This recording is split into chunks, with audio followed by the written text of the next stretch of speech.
ഒരിക്കൽ വിശുദ്ധ Teresa മാർഗരറ്റിൻ്റെ നോവിസായിരുന്ന Mary Victoria എന്ന് പറഞ്ഞ സഹോദരി തൻ്റെ കമ്മ്യൂണിറ്റിയിൽ പല്ലുവേദന കൊണ്ട് പുളയുകയായിരുന്നു. ഈ സാഹചര്യത്തിൽ സമൂഹം മുഴുവനും അവളെ തെറ്റിദ്ധരിക്കുകയാണ്. സമൂഹത്തിലെ ജോലികളൊന്നും ചെയ്യാതിരിക്കാൻ വേണ്ടി അഭിനയിക്കുകയാണെന്നൊക്കെ പറഞ്ഞ് കുറ്റപ്പെടുത്തി.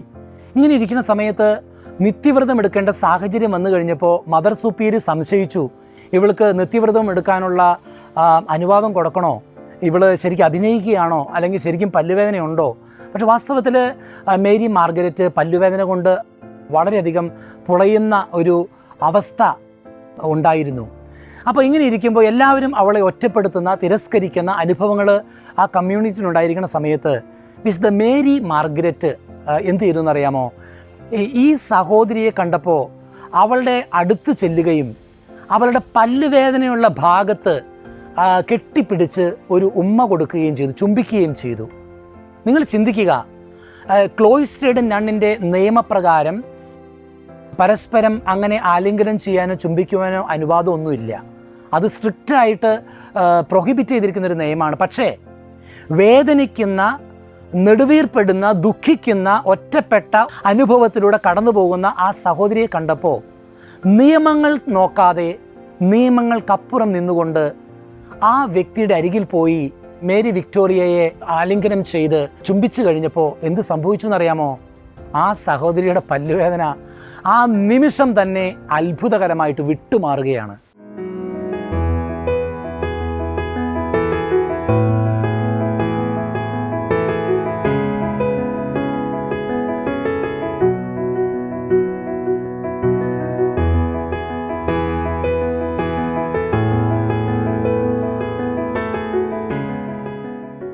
നമ്മൾ പലപ്പോഴും നിയമത്തിൽ കടിച്ചു തൂങ്ങിക്കിടക്കുന്ന വ്യക്തികളാണ്, എന്നിട്ട് കരുണ കാണിക്കാൻ മറന്നു പോവുകയാണ്. ഈശോ പറഞ്ഞു, ഞാൻ ബലിയല്ല കരുണയാണ് ആഗ്രഹിക്കുന്നത്. ഈ കരുണയുടെ ഡൈമെൻഷൻ നമ്മുടെ ജീവിതത്തിലെ ഇടപെടലുകൾക്ക് ചിലപ്പോൾ നഷ്ടപ്പെടുകയാണ്. ഈ തോമസ് അക്വിനാസ് പറയുന്നൊരു വാക്കുണ്ട്, എപ്പിക്കേയ. അത് നീതിക്ക് അപ്പുറം കടന്നു ചെല്ലുന്ന കരുണയുടെ, അനുകമ്പയുടെ ഒരു ആർദ്രഭാവമാണ്. ഇത് നമ്മുടെ ജീവിതത്തിൽ നമ്മൾ സൂക്ഷിക്കേണ്ടതായിട്ടുണ്ട്. പലപ്പോഴും നിയമങ്ങൾ മാത്രം നോക്കി ജീവിക്കുന്നവരായിട്ട് നമ്മൾ മാറുകയാണ്. ദൈവത്തിൻ്റെ മുമ്പിൽ നാം കാണിക്കുന്ന സ്നേഹത്തിന്, ദൈവത്തിൻ്റെ മുമ്പിൽ നാം അനുഷ്ഠിക്കുന്ന നീതിയേക്കാൾ 10,000 മടങ്ങ് വിലയുണ്ട്.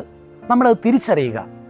ഞാൻ ഓർക്കുകയാണ്, 25 വർഷങ്ങൾക്ക് മുമ്പ് എൻ്റെ കൈ ഒരു അപകടത്തിൽപ്പെട്ട് മുറിഞ്ഞുപോയ സാഹചര്യത്തിൽ എറണാകുളത്തെ സ്പെഷ്യലിസ്റ്റ് ആശുപത്രിയിൽ ഞാൻ രോഗിയായി കിടക്കുമ്പോൾ ഞങ്ങളുടെ സഭയിലെ അന്നത്തെ സുപ്പീരിയർ ജനറൽ ആയിരുന്ന വർഗീസ് പാറപ്പുറം എന്നാണ് അച്ഛൻ്റെ പേര്. അച്ഛൻ ആശുപത്രിയിൽ എന്നെ കാണാനായിട്ട് വരികയാണ്. അപ്പോൾ എൻ്റെ വീട്ടിൽ നിന്നും ഉണ്ടാക്കിക്കൊണ്ട് വന്നിരിക്കുന്ന ഇറച്ചിയും കപ്പയും അവിടെ ഇരിക്കുന്നുണ്ട്. പക്ഷെ ഞാൻ ഓർക്കുന്നൊരു കാര്യം, അപ്പോൾ ഞാൻ പറഞ്ഞത് അമ്മച്ചി ഉണ്ടാക്കിയതാണ്, അച്ഛൻ കുറച്ച് കഴിക്കുക. അപ്പോൾ ഞാൻ ഓർക്കുകയാണ്, അച്ഛൻ പറഞ്ഞു അച്ഛൻ്റെ വീട്ടിൽ ആരോ മരിച്ചു. അപ്പോൾ ആ ദിവസങ്ങളിൽ ഇത് കഴിക്കാൻ നിയമപരമായിട്ട് അതിന് അനുവാദമില്ല. പക്ഷെ ഞാൻ ഓർക്കുന്നൊരു സംഭവം, അച്ഛൻ എന്ത് ചെയ്തു? അച്ഛൻ ആ നിമിഷം എന്നെ സന്തോഷിപ്പിക്കുവാൻ വേണ്ടി എൻ്റെ അമ്മയുണ്ടാക്കിയ ഭക്ഷണം എൻ്റെ അരികിലിരുന്ന് അച്ഛൻ അത് കഴിച്ചു. അതെൻ്റെ ഹൃദയത്തെ ഒരുപാട് സ്പർശിച്ചു. മറ്റൊരു സാഹചര്യത്തിൽ ഞങ്ങളുടെ ജനറലേറ്റ് ഹൗസിൽ ഇടപ്പള്ളിയിൽ വാർഷിക ധ്യാനം നടന്നുകൊണ്ടിരിക്കുക വൈദികർക്ക്. അന്ന് ഞാനൊരു ചെമ്മാച്ചനാണ്. ഈ മുറിഞ്ഞ കൈകളുമായി അവിടെ ഞാൻ വിശ്രമിക്കുന്ന സമയമാണ്. ആ വാർഷിക ധ്യാനത്തിൽ വൈദികർ പരസ്പരം മിണ്ടാനോ വർത്താനം പറയാനോ ഒന്നും പാടില്ല. പക്ഷെ ഞാൻ ഓർക്കുന്നുണ്ട്, വൈദികരെല്ലാവരും അവിടെ ഭക്ഷണം കഴിച്ചുകൊണ്ടിരിക്കുന്ന സമയത്ത് ഒറ്റപ്പെട്ടവനായി ഞാൻ ഒരു ബ്രദർ എന്ന നിലയ്ക്ക് മാറി അവിടെ അപകടം പറ്റി വിശ്രമിക്കുന്ന സമയത്ത് ഒരു ടേബിളിൽ വന്ന് ഒറ്റയ്ക്കിരുന്ന് ഞാൻ ഭക്ഷണം കഴിക്കുകയാണ്. ഞാൻ സങ്കടപ്പെട്ടിരിക്കുകയാണ് എന്ന് കരുതി എൻ്റെ സഭയിലെ ഒരു വിശുദ്ധനായൊരു വൈദികൻ, ഫാദർ ജോൺ പാലപ്പറമ്പിൽ എന്ന് പറഞ്ഞൊരു വിൻസെൻഷ്യൻ വൈദികൻ, ആ സമയത്ത് എല്ലാ അച്ഛന്മാരും മിണ്ടാതെ ഭക്ഷണം കഴിച്ചുകൊണ്ടിരിക്കുമ്പോൾ എൻ്റെ അടുത്ത് വന്ന് മാറി വന്നിരുന്ന് എന്നോട് വർത്താനം പറയുകയും എൻ്റെ കൂടെ ഇരുന്ന് ഭക്ഷണം കഴിക്കുകയും ചെയ്തു. ഇതെൻ്റെ ഹൃദയത്തെ വല്ലാതെ സ്പർശിച്ചൊരു സംഭവമാണ്. അത് നമ്മൾ ചിന്തിക്കുക, പലപ്പോഴും നമ്മൾ നിയമത്തിന് വലിയ പ്രാധാന്യം കൊടുക്കുകയും സ്നേഹത്തിൻ്റെ നിയമം മറന്നു പോവുകയും ചെയ്യുന്നവരാണ്. ദൈവത്തിൻ്റെ ഹൃദയത്തെ തൊടുവാനുള്ള ഏറ്റവും വലിയ പ്രാർത്ഥന എന്ന് പറയുന്നത് സ്നേഹത്തിൻ്റെ അനുകമ്പയുടെ ഒരു സ്പർശനമാണ്. സ്വർഗത്തെ തുളയ്ക്കുന്ന പ്രാർത്ഥനയാണ് നാം ചെയ്യുന്ന ഓരോ കുഞ്ഞു കുഞ്ഞു ചാരിറ്റി പ്രവർത്തനങ്ങൾ, നമ്മുടെ സ്നേഹപ്രകടനങ്ങൾ. അതിന് മറ്റുള്ളവർക്ക് സൗഖ്യം നൽകുവാനുള്ള ശക്തിയുണ്ട്. അതിന് മറ്റുള്ളവരെ ദൈവത്തിലേക്ക് കൂടുതൽ അടുപ്പിക്കുവാനുള്ള പവറുണ്ട്. നമ്മുടെ ജീവിതത്തിൽ പലപ്പോഴും പ്രാർത്ഥനയും അനുദിന ജീവിതത്തിലെ കാര്യങ്ങളും തമ്മിൽ വലിയ ബന്ധമില്ലാത്ത രീതിയിൽ പോകുന്ന ഒരു പതിവുണ്ട്.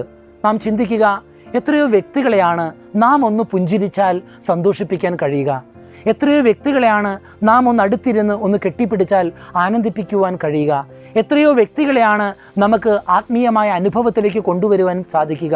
ദുഃഖത്തിലിരിക്കുന്നവർ, നിരാശപ്പെട്ടവർ, ഒറ്റപ്പെട്ടവർ, ഒറ്റിക്കൊടുക്കപ്പെട്ടവർ, വേദനയുടെ പാതയോരങ്ങളിൽ ഒറ്റയടി പാതയിലൂടെ ഏകാന്ത പഥികനായി നീങ്ങുന്നവരുണ്ട്. അവരെയൊക്കെ ഒന്ന് ചേർത്ത് പിടിക്കുവാൻ, നിയമങ്ങൾക്കപ്പുറം സ്നേഹത്തിൻ്റെ തണലിൽ അവരെ ഒന്ന് ചേർത്ത് നിർത്തുവാൻ സാധിച്ചാൽ ദൈവത്തിൻ്റെ മുഖം നമ്മൾ ഈ ഭൂമിയിൽ പരിഭാഷപ്പെടുത്തി അവർക്ക് പങ്കുവെച്ചു കൊടുക്കുകയാണ്. അതെ, നാം കാണിക്കുന്ന ഓരോ സ്നേഹപ്രവർത്തനവും, ഓരോ അനുകമ്പയും, ഓരോ കാരുണ്യ പ്രവൃത്തികളും നിയമങ്ങൾക്കപ്പുറം നിന്നുകൊണ്ട് കാണിക്കുന്നതിന് ദൈവത്തിൻ്റെ മുമ്പിൽ വലിയ വിലയുണ്ടാകും. നമ്മൾ എത്രയോ വ്യക്തികളെയാണ് അവഗണിച്ചിട്ടുള്ളത്, നമ്മൾ എത്രയോ വ്യക്തികളെയാണ് ഒന്ന് പരിഗണിക്കാതെ പോയിട്ടുള്ളത്.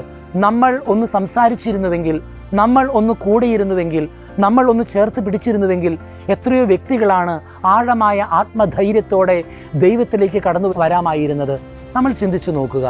ഇനിയുള്ള ജീവിതയാത്രകളിൽ നമുക്ക് നിയമത്തിൽ തൂങ്ങിക്കിടക്കാതെ അതിനപ്പുറം നിൽക്കുന്ന ദൈവത്തിൻ്റെ കരുണയുടെ ഭാവം മറ്റുള്ളവർക്ക് പകർന്നു കൊടുക്കുന്ന ഒരു സ്നേഹത്തിൻ്റെ തണലായി, സ്നേഹത്തിൻ്റെ കുമ്പസാരക്കൂടായി, സ്നേഹത്തിൻ്റെ സാന്നിധ്യമായി മാറുവാൻ നമുക്ക് പരിശ്രമിക്കാം.